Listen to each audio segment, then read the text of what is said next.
তোর মার বিয়ে যদি না হইতো, হুজুরে যদি না পড়াইতো, তাহলে আজকে তুই হারাম জাদা হতি না, হারাম জাদা হতি।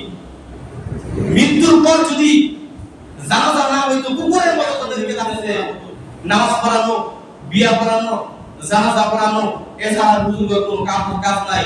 হুজুরা দেশ চালাইতে পারবো না, হুজুরা তাফসীর নাকি ভালো করে পারে না, এরকম কথা মাঝে মাঝে মানুষের মুখ থেকে শোনা যায়।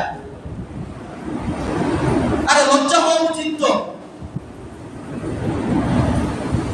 তোর মার বিয়ে যদি না হইতো, হুজুরে যদি না পড়াইতো, তাহলে আজকে তুই হারাম জাদা হতি না, হারাম জাদা হতি। মৃত্যুর পর যদি জানাজা না হইতো, কুকুরের মতো তাদেরকে দাফন করা হতো। তারপর সেই হুজুরদের কাছে সেই চুলকানি থাকে।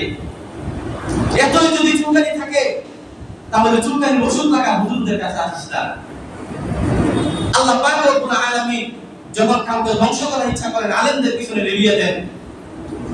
বিগত 16 বছরে যারা আলেমদের পিছনে লেগেছে, তাদের বর্তমানে অস্তিত্ব বাংলাদেশে নাই। অনেক হুঙ্কার কথা বলছেন, অনেক কিছু কইছে, তাদেরকে আর খুঁজে পাওয়া যায় না, একদিন দিয়ে খুঁজে পাওয়া যায় না। কই গেছে, কোথায় তোমাদের সেই ক্ষমতা?